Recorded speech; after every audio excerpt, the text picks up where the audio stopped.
Well, hello, Dragon family. It's Saturday. I know unusual for me to come on Saturdays, but as you guys know, I'm deep in the new book. Watch for the Ascension Protocol to be coming out here this spring. And so I just find that the days are flying. I'm immersed in stuff. I'm also very immersed right now in planning the Japan activation trip coming up at the end of May. Been super excited to feel that coming together and coming online. I don't know if some of you guys are new and some have been around, so you know that I originally scheduled that back in 2020. It was August of 2020 we were meant to go, and with everything that hit the fan then, it all got rescheduled. So it's been very interesting to see and feel that coming together and those that are connected to that.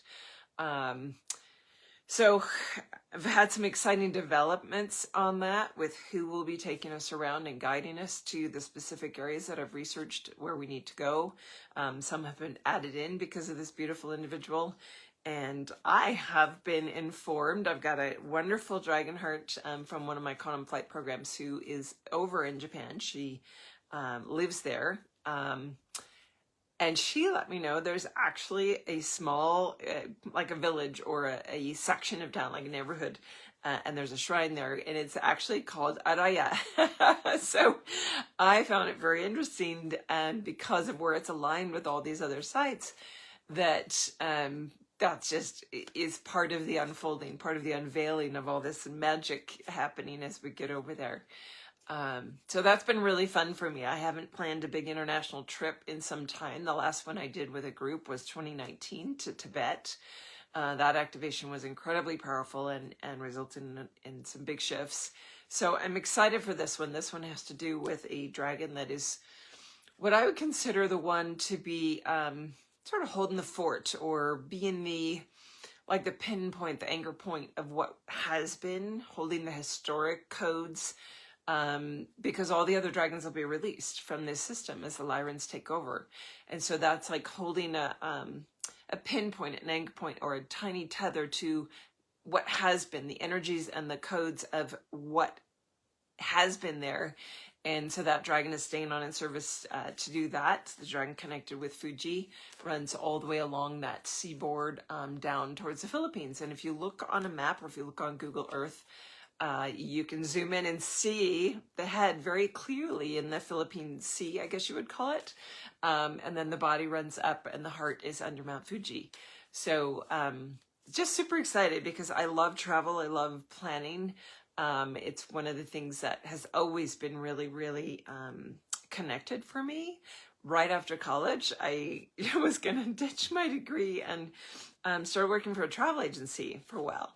That ended up not following through with what they had promised in hiring me, but it's always been a passion and love of mine, and I'm excited to be getting new passports for my kids and getting all those arrangements together. I just get enthralled in it. So that's where I've been for 2 weeks, enthralled in that and the book. And I'm now starting on the diagrams and all the pieces that are going in the book that are the visuals that I'm a very visual learner. And it helps me to, like, people know that are in my groups and classes that I have to have a whiteboard. I have to be able to draw and show you because all of us learn differently. So we take in information differently. So some of you hear it and you're like, got it. Others like, I really need to see what you're talking about. For me, if I see a map, I know exactly where I am. I can remember it.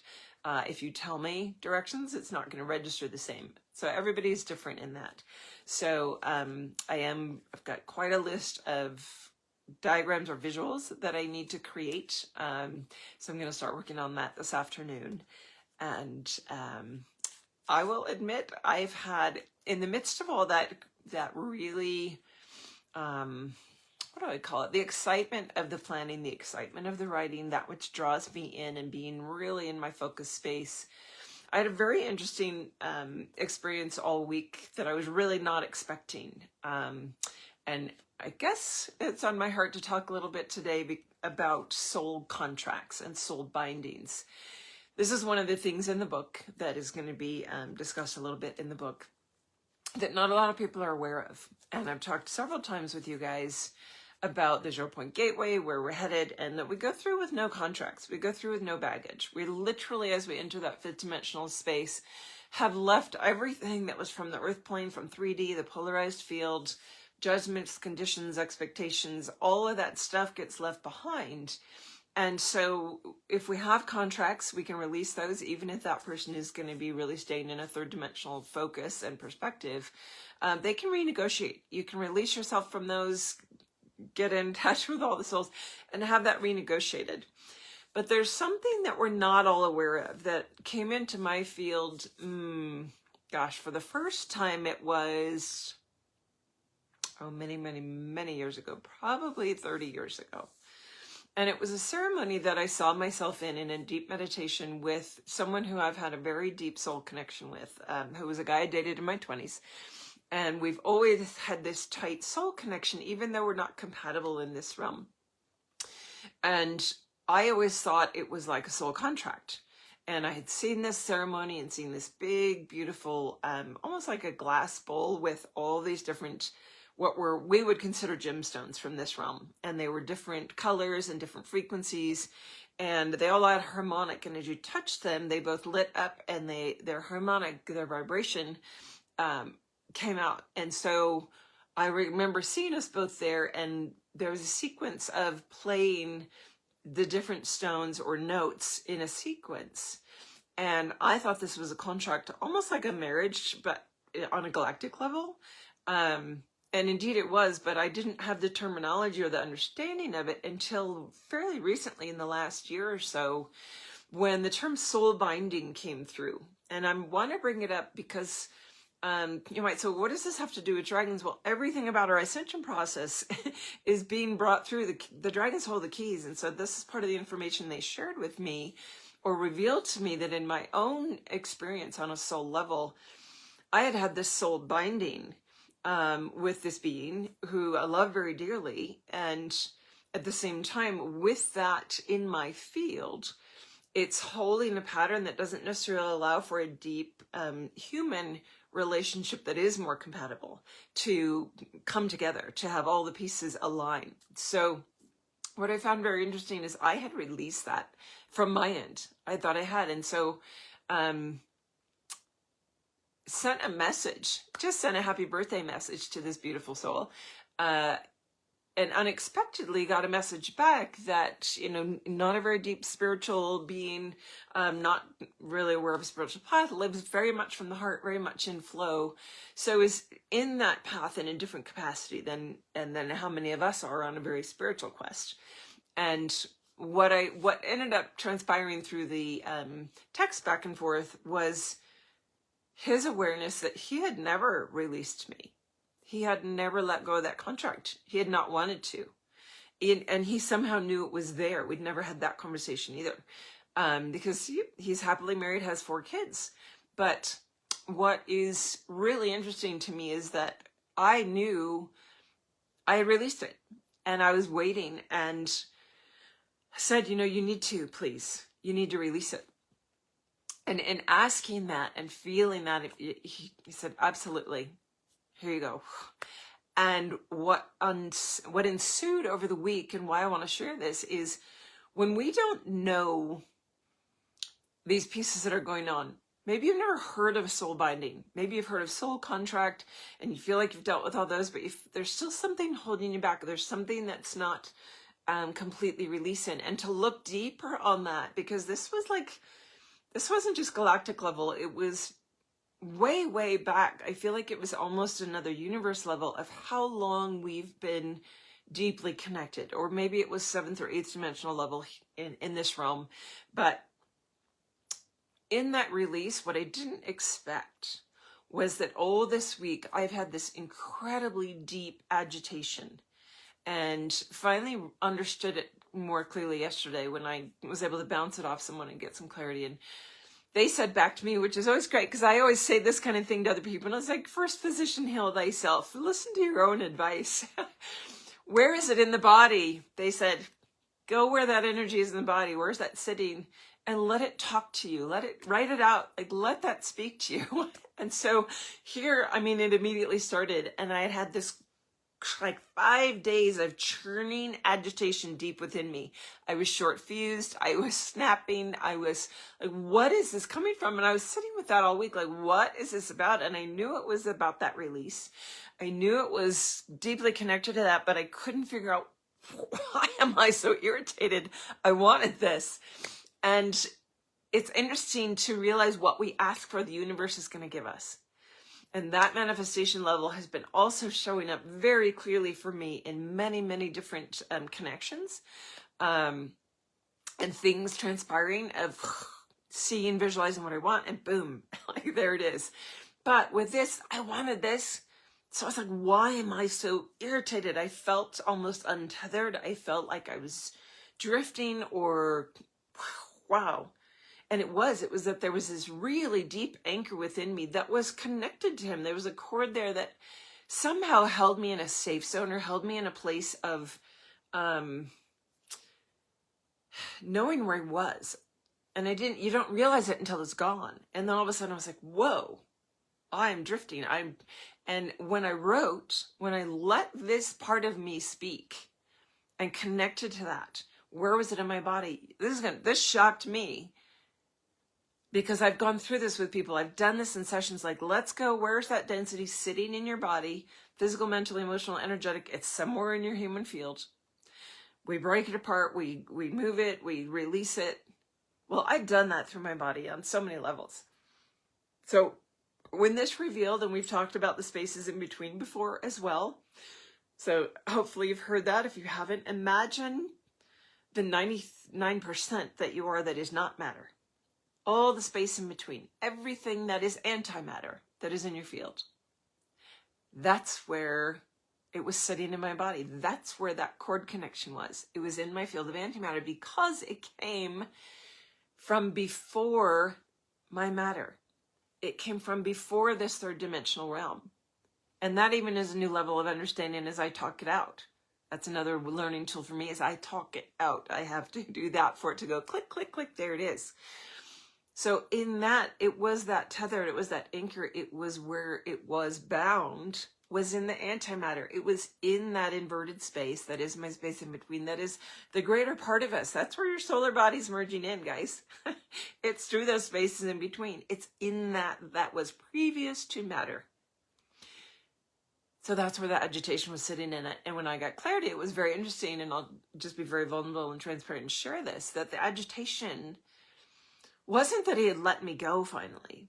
The agitation was that I couldn't see it. That for all these years, because it was 33 years ago that we were actually sort of dating or like drawn to each other because of that. And we didn't recognize what it was. Very immature, very young, not awakened on my spiritual path yet. So the agitation in me was that even through all of my moving it into my mastery, all of my teaching, all of that I do with and for other beings, I couldn't see and detect within my own field in the spaces in between. I hadn't gone that far in to see, is there stuff sitting there? Because I really didn't expect there to be. So I'm bringing that forward as a very transparent discussion, because some of you who are watching this or catching it on the playback are going to have pieces like that now can show up. Because a lot of it, we can't really move forward if we don't have it in our field of potential or the realm of possibility in our thinking. It can't come through. If we can't have the field of potential open enough to see something and allow it to be there, we never get through it. So I'm introducing this as something that I'm sharing about in the book, the soul bindings, but on this whole new level of like, where to discover that? Where would they be sitting in my field? And what might happen as you do? I literally was very, very raw yesterday. It was like an open wound all week of empty space. That cord is pulled out. It's like ripping a giant scab open, or a giant, it wasn't a scab, it was a beautiful like binding. But it was like ripping those bindings off and being left totally raw in your energy bodies, in your energy field, like in the higher, the 5th and 6th dimensional background bodies, like, I felt raw. It made me agitated. It like really, really affected me all week. So it's really on my heart to share that and that knowledge and that wisdom and that field of potential, so that as you either have that kind of thing come across yourself, or maybe one of your close friends, someone you're dealing with, a client, that if that starts coming in as field, like, pay attention to it, recognize what it could be, and allow the insight to come of how to deal with that, how to release it. And it literally was able to move out and start its what I would say sealing process again into like my autonomy, my dominion. And remember, that's a big part of where we're headed in 5D is dominion. We are moving back into full dominion, which means I had to be in my own field. That doesn't mean you can't have a twin flame or a partner, or that might be part of your soul makeup. But for most of us, coming into unity within self first, and that deeper level of it revealing for me that I couldn't come into unity with myself because I had this old soul binding sitting there. And now that allows me to be fully whole and unified within myself, which then can draw on a partner to match that.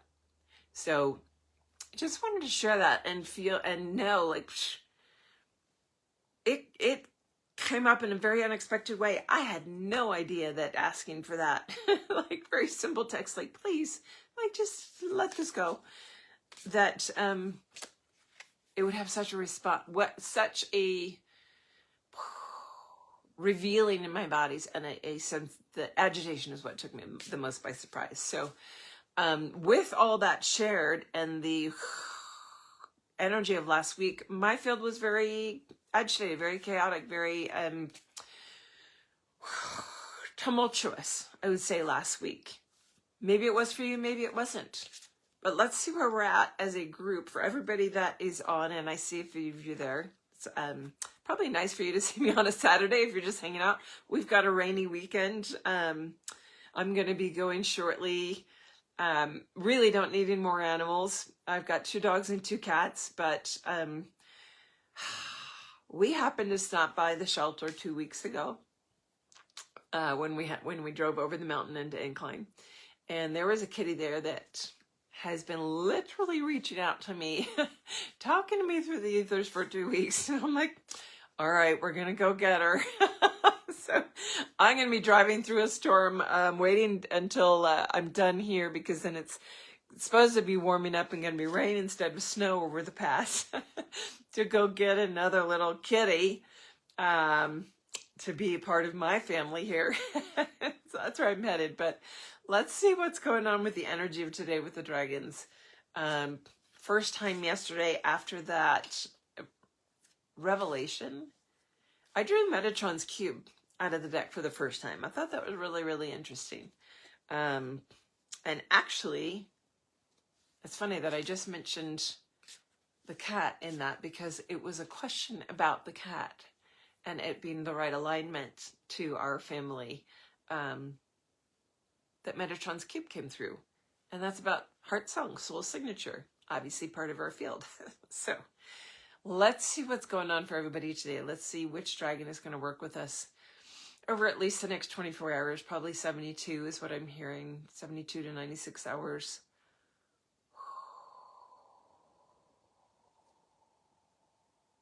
Oh, it's breaking right here at the top. Oh, interesting. There's 2 right here at the top that are splitting apart. White dragon and lapis. White was the primary. That was the one I was feeling first, but this one was right in front of it and also splitting open. And they were quite literally, after shuffling, they were the ones on the top of the deck, which I find interesting. So lapis and the white dragon. The lapis dragon is really about surrender, that deep level of trust. So I'll read all 3 of the keywords for you. Inner expansion, surrender, and self-awareness. Man, if that doesn't fit what I was just talking about, of sort of the wrap-up of the energies of my week, with surrendering into that process, having greater self-awareness from it, and an inner expansion from it, 100%. So hopefully that's hitting a chord for you guys. And then the white dragon, this was the primary for the group. Amplification, light, and DNA activation. So that white dragon is really about our expansion into our crystalline DNA, moving into that next level as we activate and move towards our crystalline geometries. It's like the level right before the crystalline dragon, And obviously we need some work with that. So I'm going to leave you with that for today. I'm off to go get another furry friend for my family. And hopefully have not too bad of a weather drive over the pass. I will see you guys when I see you. Thank you for allowing me to be in flow and pop in here whenever I can. I know it's been 2 weeks since the last one, but it's all about when and where we're supposed to connect and when that message is supposed to come through. So hopefully this hit home for some of you. I know that some have emailed wanting to know, like, when am I doing sessions again, whatnot. I'm projecting through at least the end of March, the March equinox, but it's going to depend on when the book is complete, or at least off to the formatting stages where my pieces are all done, the editing's all done, and then I know it's like a go of, it's just a matter of getting it formatted into the printer before I can open up my schedule again. So wishing you guys a beautiful weekend wherever you are, and I will see you next time. Bye for now. Giant dragon hugs to everybody. Someday some of you will get those in person. All right. Bye for now.